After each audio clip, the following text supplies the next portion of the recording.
Hello friends, welcome back to my channel. तो friends, आज की जो वीडियो है, इस वीडियो में हम लोग पढ़ेंगे बीपीएससी टीआरई 1 का जो पेपर हुआ था, उसमें जो आपके भारतीय राष्ट्रीय आंदोलन से प्रश्न आए थे, उन प्रश्नों को करेंगे। जी हाँ दोस्तों, बहुत से स्टूडेंट हमारे कमेंट कर रहे थे कि सर जो टीआरई 1 का पेपर हुआ है उसमें भारतीय राष्ट्रीय आंदोलन का जो प्रश्न है उसको करवा दीजिए। तो फ्रेंड्स, आज की इस वीडियो में जो भी भारतीय राष्ट्रीय आंदोलन से आपके टीआरई 1 में आए थे उसको हम हल करेंगे। तो फ्रेंड देखिए, यह जो टीआरई 2 हुआ था, मतलब टीआरई 1 हुआ था, उसका जो सेकंड पेपर आपका हुआ था उसके प्रश्नों को हमने लिया है। तो चलिए प्रश्नों को देख लेते हैं। तो यहाँ पर देखिए, पहला प्रश्न उसमें दिया गया था कि पूना पैक्ट का उद्देश्य क्या था। भारतीय राष्ट्रीय कांग्रेस में महिलाओं का प्रतिनिधित्व कराना था, कि दलित वर्ग का राजनीतिक प्रतिनिधित्व कराना था, कि रियासतों के साथ संघ का निर्माण करना था, कि उपयुक्त में से एक से अधिक, उपयुक्त में से कोई नहीं। तो देखिए, जो पूना पैक्ट था इसका उद्देश्य था कि दलित वर्ग का राजनीतिक प्रतिनिधित्व कराना। जी हाँ दोस्तों, सेकंड वाला ऑप्शन हो जाएगा। और पूना पैक्ट गांधी जी और जो है कि डॉक्टर भीमराव अंबेडकर के बीच में हुआ था, जब जो है कि द्वितीय गोलमेज सम्मेलन में 1931 में अंग्रेजों द्वारा दलितों को पृथक निर्वाचन के लिए दे दिया जाता है। तो उससे जो है कि गांधी जी नाराज हो जाते हैं और वह जब जेल में थे, अरवड़ा जेल में, तो वह जो है कि आमरण अनशन पर बैठ जाते हैं। तो ऐसे में जो है कि तब डॉक्टर भीमराव अंबेडकर और गांधी जी के बीच समझौता होता है, जो कि 1932 में होता है, और इसी को पूना पैक्ट हम लोग बोलते हैं। जिसमें क्या हुआ था कि जो अंग्रेज दलितों के लिए सीट 71 सीट बांट दिए थे कि उनका अलग से निर्वाचन होगा। उसमें जो है कि उसकी सीट बढ़ा करके 148 सीट दलितों की जाती है, और साथ ही में जो है कि पृथक निर्वाचन को समाप्त कर दिया जाता है। सबको जो है कि एक साथ चुनाव के लिए आमंत्रित किया जाता है। चलिए अगला प्रश्न इसमें दिया गया है कि प्रथम अखिल भारतीय कांग्रेस समाजवादी सम्मेलन कहाँ हुआ था। भागलपुर में हुआ था, मुजफ्फरपुर में हुआ था, पटना में हुआ था, कि उपयुक्त में से एक से अधिक, उपयुक्त में से कोई नहीं। तो देखिए, अगर हम बात करें तो जो अखिल भारतीय कांग्रेस समाजवादी पार्टी का जो सम्मेलन हुआ था, यह आपका हुआ था पटना में। जी हाँ दोस्तों, यहाँ पर थर्ड वाला ऑप्शन आपका सही हो जाएगा, पटना में इसका आयोजन हुआ था। अगला प्रश्न हम लोग देख लेते हैं। अगला प्रश्न है कि biography of Kunwar Singh and Amar Singh के लेखक कौन हैं। तो कुंवर सिंह और अमर सिंह के लेखक कौन हैं। तो इनमें से कलिकिंकर दत्त हैं, जवाहरलाल नेहरू हैं, कि एम.एन. रॉय हैं, कि उपयुक्त में से एक से अधिक, उपयुक्त में से कोई नहीं। तो देखिए, इसका जो सही आंसर आपका हो जाएगा वह हो जाएगा कलिकिंकर दत्त ने। जी हाँ दोस्तों, कलिकिंकर दत्त ने biography of Kunwar Singh and Amar Singh के लिखा है। तो इस बात को आप याद रखिएगा। चलिए अगला प्रश्न हम लोग देख लेते हैं। अगला प्रश्न आपका दिया गया है कि सुभाष चंद्र बोस ने भारतीय राष्ट्रीय कांग्रेस के त्रिपुरी अधिवेशन में किसको हराकर अध्यक्ष बने। रास बिहारी बोस को, जवाहरलाल नेहरू को, पट्टाभी सीतारमैया को, कि उपयुक्त में से एक से अधिक, उपयुक्त में से कोई नहीं। तो देखिए, सुभाष चंद्र बोस जब त्रिपुरी अधिवेशन हुआ था तो उसमें जो है कि एक तरफ सुभाष चंद्र बोस खड़े थे और दूसरी तरफ इनके विपक्ष में पट्टाभी सीतारमैया खड़े थे, जो कि गांधी जी ओर से खड़े थे। गांधी जी ने इनको खड़ा किया था, और इसमें जो है कि सुभाष चंद्र बोस जीत जाते हैं और पट्टाभी सीतारमैया हार जाते हैं। तो इसमें क्या होता है कि यह जो त्रिपुरी अधिवेशन हुआ था यह मोस्ट इम्पॉर्टेंट है, क्योंकि इसमें जो है कि गांधी जी कहे थे कि जो पट्टाभी सीतारमैया की हार है यह उनकी हार नहीं, मेरी व्यक्तिगत हार है। तो इसमें जो है कि इस अधिवेशन में सुभाष चंद्र बोस ने इस्तीफा दे दिया था, और इस्तीफा दे करके जा करके अपना फॉरवर्ड ब्लॉक की स्थापना कर ली थी। तो यह क्वेश्चन आपसे पूछा जाता है कि किस अधिवेशन में सुभाष चंद्र बोस ने इस्तीफा दिया था। और साथ ही में 1939 में यह अधिवेशन हुआ था, तो इसको याद रखेंगे। 1939 के अधिवेशन में यह भी पूछा जाता है कि जब सुभाष चंद्र बोस ने इस्तीफा दे दिया तो वहाँ का उस समय अध्यक्ष कौन बनाया गया। तो उस समय अध्यक्ष डॉक्टर राजेंद्र प्रसाद को बनाया गया। और पूछा जाता है दोस्तों कि 1940 का जो अधिवेशन हुआ था उसमें जो है कि भारतीय राष्ट्रीय कांग्रेस के अध्यक्ष कौन थे। तो अबुल कलाम आज़ाद थे। यह सबसे कम उम्र के अध्यक्ष थे, और साथ ही में सबसे लंबे समय तक रहने का रिकॉर्ड, अध्यक्ष बने रहने का रिकॉर्ड भी इन्हीं के नाम है, क्योंकि यह 1940 से लेकर के 1945 तक थे। चलिए अगला प्रश्न हम लोग देखते हैं दोस्तों अगर आपको इसका पीडीएफ चाहिए तो आप हमारे टेलीग्राम चैनल पर जा करके वहाँ से पीडीएफ डाउनलोड कर सकते हैं, क्योंकि जो है कि हमने जितने भी क्लास अपलोड किया है उसका पीडीएफ वहाँ पर डाल देते हैं। तो डिस्क्रिप्शन में उसका लिंक आपको मिल जाएगा, आप हमारे चैनल पर चले जाइए, उसको फॉलो कर लीजिए, क्योंकि जब क्लास हम लगाते हैं तो उसके पहले वहाँ पर लिंक डाल देते हैं, तो जिससे आपको नोटिफिकेशन मिल जाएगा। और चैनल पर नए हैं तो चैनल को सब्सक्राइब कर लीजिए।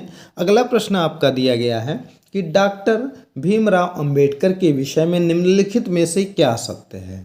उन्होंने बहिष्कृत हितकारिणी सभा की स्थापना की, उनका देहावसान 1956 में हो गया, उन्हें मूक नायक का प्रकाशन किया, उपयुक्त में से एक से अधिक, उपयुक्त में से कोई नहीं।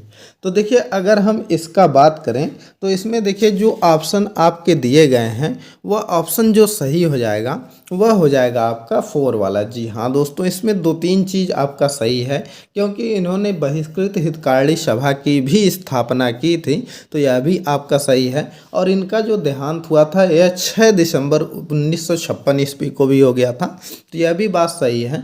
और मूक नायक का प्रकाशन भी इन्होंने 1920 ईस्वी में किया था, तो ऑप्शन नंबर 4 इसका सही आंसर हो जाएगा। चलिए अगला प्रश्न हम लोग देख लेते हैं। अगला प्रश्न है कि इनमें से कौन समाचार पत्र न्यू इंडिया से संबंधित थे। एनी बेसेंट, सुरेंद्रनाथ बनर्जी, महात्मा गांधी, उपयुक्त में से एक से अधिक, उपयुक्त में से कोई नहीं। तो देखिए इसका जो सही आंसर आपका हो जाएगा वह हो जाएगा एनी बेसेंट। जी हाँ दोस्तों, न्यू इंडिया जो है कि एनी बेसेंट का अखबार था, तो इसको याद रखेंगे। और यहाँ पर जो महात्मा गांधी जी दिए गए हैं, महात्मा जी ने कौन कौन सी पत्रिका चलाया था, तो इसको आप कमेंट करके बताइए। चलिए हम 1-2 बता देते हैं, बाकी और 4 पत्रिकाएं थी, तो उनमें से आप 2 पत्रिका का कमेंट करके बताइए। इनकी एक पत्रिका थी हरिजन, तो इसको आप याद रखिएगा। चलिए अगला प्रश्न हम लोग देखते हैं। अगला प्रश्न आपका है कि भारतीय स्वतंत्रता संघर्ष के दौरान किसने स्वदेश बांधव समिति का गठन किया था। तो यह पूछा गया है कि जो स्वदेश बांधव समिति का गठन किया गया था वह भारतीय स्वतंत्रता संघर्ष के दौरान किन्होंने किया था। बटुकेश्वर दत्त ने किया था, सूर्य सेन ने किया था, अश्वनी कुमार दत्त ने किया था, कि उपयुक्त में से एक से अधिक, उपयुक्त में से कोई नहीं। तो देखिए जो स्वदेश बांधव समिति का गठन है यह अश्वनी कुमार दत्त ने किया था। जी हाँ दोस्तों, 3rd वाला ऑप्शन आपका सही हो जाएगा। जो अश्वनी कुमार दत्त थे इन्होंने ही जो स्वदेश बांधव इसकी स्थापना किए थे, तो इसको आप याद रखिएगा। चलिए अगला प्रश्न हम लोग देख लेते हैं। अगला प्रश्न आपका दिया गया है कि चंपारण नील आंदोलन के दौरान महात्मा गांधी के साथ कौन गए थे। महादेव देसाई गए थे, अब्दुल बारी गए थे, कि नरहरि पारीख गए थे, कि उपयुक्त में से एक से अधिक, उपयुक्त में से कोई नहीं। तो देखिए जब चंपारण नील आंदोलन हुआ था तो उस समय गांधी जी के साथ महादेव देसाई भी गए थे, और इनमें जो है कि अब्दुल बारी और नरहरि पारीख भी गए थे। तो इसमें जो है कि एक से ज़्यादा ऑप्शन सही हो जाएंगे। अगर हम गांधी जी के साथ बात करें तो JB कृपलानी गए थे, राजकुमार शुक्ल गए थे, राजेंद्र प्रसाद गए थे, और N पारेख गए थे, मतलब नरहरि पारेख गए थे, M देसाई भी गए थे, ब्रज किशोर दत्त भी गए थे। तो इसमें जो है कि पहला ऑप्शन भी सही है, 3rd वाला भी सही है, तो इसलिए ऑप्शन नंबर 4 आपका सही हो जाएगा। चलिए अगला प्रश्न देख लेते हैं। अगला प्रश्न आपका दिया गया है कि किस तारीख को अगस्त क्रांति 1942 के दौरान लिनलिथगो ने पटना एवं उसके आसपास भीड़ पर गोली चलाने का आदेश दिया था। तो देखिए जो आपका 1942 की अगस्त क्रांति शुरुआत हुई थी, यह आपकी 8 अगस्त 1942 को शुरुआत हुई थी। तो इसमें पूछा गया है कि किस तारीख को जो है कि लिनलिथगो जो था वह आसपास की भीड़ पर गोली चलाने का आदेश दे दिया गया था। तो वह जो आपका दिया था वह आपका करीब 11 अगस्त के आसपास उसने ऐसा किया था कि जो गोली चलाने का आदेश दे दिया था। तो इसमें ऑप्शन नंबर 5 हो जाएगा, क्योंकि ऑप्शन कोई नहीं दिया गया है, तो ऑप्शन नंबर 5 आपका सही हो जाएगा। चलिए अगला क्वेश्चन देखते हैं। अगला क्वेश्चन आपका है कि किस वर्ष बिहार प्रांतीय सभा का गठन किया गया था। तो बिहार प्रांतीय सभा का 1924 में किया गया था, कि 29 में, कि 1920 में, कि इनमें से एक से अधिक, कि इनमें से कोई नहीं।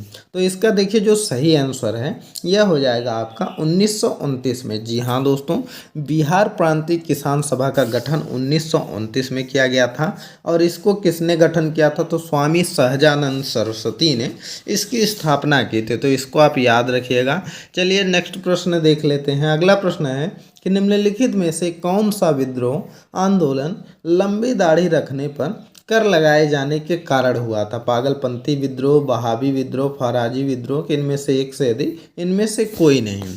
तो देखिए अगर हम बात करें कि आंदोलन लंबी दाढ़ी पर लगाए गए कर के कारण हुआ था, वह था थर्ड वाला ऑप्शन। जी हाँ दोस्तों, फराजी आंदोलन इसके लिए हुआ था। तो इस चीज़ को आप याद रखिएगा। चलिए नेक्स्ट प्रश्न देखते हैं। अगला प्रश्न है कि किस षड्यंत्र के मामले में 3 अंग्रेजों को साजिश करने के लिए कारागार में अवरुद्ध किया गया था? कानपुर षड्यंत्र मामला, मेरठ षड्यंत्र मामला, नासिक षड्यंत्र मामला, कि उपयुक्त में से एक से अधिक, उपयुक्त में से कोई नहीं। तो देखिए इसका जो सही आंसर है वह है मेरठ षड्यंत्र मामला। जी हाँ दोस्तों, मेरठ षड्यंत्र मामले में जो है कि 3 अंग्रेजों को साजिश करने के लिए कारागार में अवरुद्ध किया गया था। तो इसको आप याद रखिएगा। चलिए 1933 में इसका फैसला आया था, तो इसको भी आप याद रखिएगा। अगला प्रश्न देखते हैं कि इनमें से कौन विश्वास करता था कि एक साम्यवादी समाज भविष्य का प्राकृतिक समाज है? Friedrich Engels, Robert Owen, Karl Marx, कि उपयुक्त में से एक से अधिक, उपयुक्त में से कोई नहीं। तो देखिए अगर हम बात करें कि एक समाजवादी समाज भविष्य का प्राकृतिक समाज था, यह जो विश्वास करते थे यह कार्ल मार्क्स करते थे। तो ऑप्शन नंबर थर्ड आपका सही हो जाएगा। यह ऑप्शन आपका सही है। चलिए अगला प्रश्न देखते हैं। अगला प्रश्न आपका है कि इनमें से किस सोशल कॉन्ट्रैक्ट पुस्तक का लेखक कौन है? दी सोशल कॉन्ट्रैक्ट पुस्तक के लेखक पूछा गया है जॉन लॉक हैं, जीन जैक्स रूसो हैं, थॉमस हॉब्स हैं, कि इनमें से एक से अधिक, इनमें से कोई नहीं है। तो देखिए अगर हम जीन जैक्स की बात करें तो इसको जो लिखने वाले थे वह जो है कि आप जो है जीन जैक्स रूसो थे, जो कि सोशल कॉन्ट्रैक्ट लिखे थे। तो ऑप्शन नंबर बी आपका सही हो जाएगा। तो फ्रेंड्स यह आपके TRE 1 में जो आपका सेकंड पेपर हुआ था, मतलब जो जिसमें जो है कि सिर्फ गर्ल्स लोगों ने पेपर दिया था, उसमें उस पेपर में यह भारतीय राष्ट्रीय आंदोलन से इतने प्रश्न आए थे। तो फ्रेंड्स हम जो है कि पूरा सीरीज चला रहे हैं। इसमें जितने भी भारतीय राष्ट्रीय आंदोलन के TRE 1 के फर्स्ट पेपर में या सेकंड पेपर में या जो TRE 2 में आपके भारतीय राष्ट्रीय आंदोलन के प्रश्न आए हैं, उन वीडियोस को हम अपने चैनल पर अपलोड कर रहे हैं। तो अगर आप उन वीडियोस को नहीं देखे हैं तो चैनल पर जा कर के देख लीजिए, क्योंकि अगर आप पेपर को अच्छे से देख लेते हैं और आप समझ जाते हैं कि किन किन टॉपिक से प्रश्न आता है, तो आप उसको अच्छे से तैयारी कर पाएंगे। और साथ ही में कुछ क्वेश्चन रिपीट भी होते हैं तो आप उसको कर पाएंगे। तो फ्रेंड्स आप हमारे चैनल पर चले जाइए और वहाँ से प्लेलिस्ट आपको मिल जाएगा। प्लेलिस्ट में जा कर के आप देख सकते हैं। और फ्रेंड्स अगर आपको इस वीडियो का PDF चाहिए तो आप हमारे टेलीग्राम पे चैनल चले जाइए और वहाँ से इसका PDF प्राप्त कर सकते हैं। डिस्क्रिप्शन में आपको लिंक मिल जाएगा। तो फ्रेंड्स चलिए इस वीडियो को स्टॉप करते हैं। वीडियो पसंद आई हो तो वीडियो को लाइक करिए, ज़्यादा से ज़्यादा शेयर करिए। चैनल पर नए हैं तो चैनल को ज़रूर सब्सक्राइब करिए।